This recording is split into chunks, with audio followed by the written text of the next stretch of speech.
On the first episode of Freeways to Farms, we sat down with Steve Pitstick on his corn and soybean farm just outside Maple Park, Illinois, to learn about his heritage, why he uses digital agriculture tools, and what he sees for the future of farming.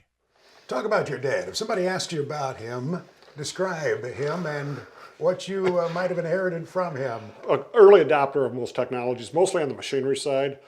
Some of the first four-wheel drives, a 12-row corn head, 12-row planters, monitors, all that stuff. He was one of the first guys in the area to adopt those technologies. Well, the apple didn't fall far from the tree there, did it? No. We recall very vividly your father going into the field in the mid-'70s, much earlier than anybody else was doing at the time. Yeah, exactly. I graduated from high school that year. We didn't normally plant till sometime in May. That year it was really nice, most of March. Decided to plant corn. It was crazy early.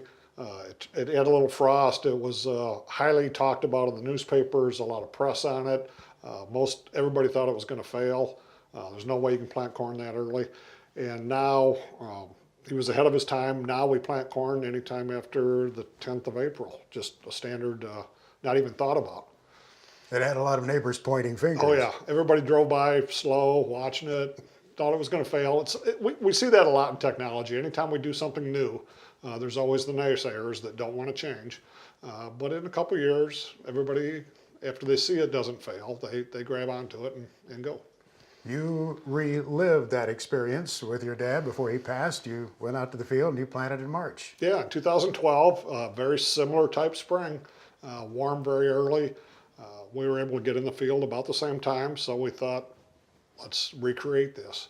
And he loved it. It was a great deal. We went back to the same field, did the exact same thing. So, how did his personality guide his decisions about things like technology?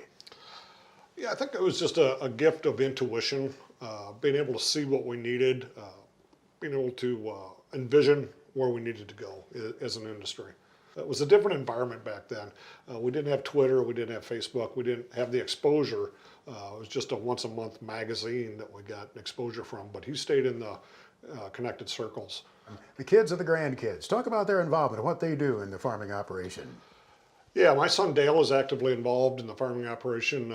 He has his own land that he manages. He heads up the drill team planting soybeans, treats seed, does a number of things in that area. My nephew Cody is the sprayer guy. He applies most of the herbicides and products that we need for that. One can imagine for your son Dale, it's just second nature. Yeah. I mean, it comes, you know, you and I have a little snow on the mountain. It's a little more challenging here to stay abreast of the technology. You work hard at it though, don't you? Yeah, I've stayed in it. I've been in it since beginning of time almost, and it's not hard to stay up on it when you're there all the time. But somebody coming in, now it's a little more challenging, but actually it may be easier right now with the advent of the iPad. When we were doing a lot of this technology on computers, it was very difficult to get into a program, open it up, find your maps and whatever. Now with the iPad, it's very intuitive. I watch my 2-year-old grandson just move around on it very frictionlessly.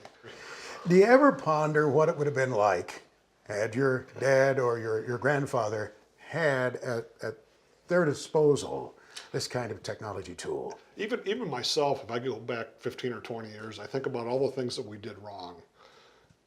But we didn't know they were wrong until now. We're looking at the data, and there's things that we're finding out now that we didn't know.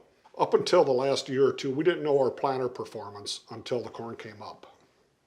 Now we can look at those individual seeds, see how they're happening in field view, and be able to fix a problem before the corn comes up. And your process of evaluating something, what are the various things that you examine? Cost, obviously. Cost is there.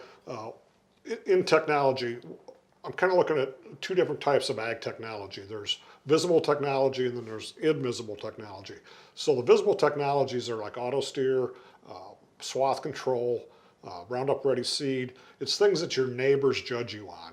Do you have straight rows? Do you have nice shutoffs? Do you have clean fields?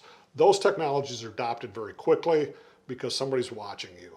When we get into the invisible technologies, data management, things like that, the neighbor doesn't know if you're doing those. So it's a little bit slower to get people to adopt those, But once they see the value of them, see that stuff on an iPad, see what you did, it becomes very natural to pick it up pretty quick. What Climate Field View tool is most valuable to you? Which one would you single out and say, yeah, I got to have this? Probably the newest part of it, the yield analysis. It gives me field by field, yield by soil type, yield by population. I can actually take my finger and just draw around an area in the field, and it'll give me yield by any parameter that's there. I can look at, I can do side-by-side trials. I can look at performance of different products on different soil types, different planting rates. Virtually just sit in my lazy boy and bring up the map and just draw around it with my finger. It's very easy, it's frictionless. People often discuss return on investment as being just obviously financial, looking at the bottom line. When you're talking about this kind of technology, are there other aspects of the ROI that maybe we don't think about? Yeah, I think as we move forward, there's a lot of thought about this double bottom line, where it's not just the bottom line financially, but there's also the other side of it, the environment and what we're doing. And I think as we look at these nitrogen models, we can do a better job environmentally of applying nitrogen, things like that. Instead of just dumping X amount out there and hoping for the best, we can kind of key in on what exactly the plant needs and do a better job. If you've only got 2 minutes with this person and you open up your iPad to show them the climate product, what are you going to zero in on to try to impress them? Probably show them the end result of what I can do with that data.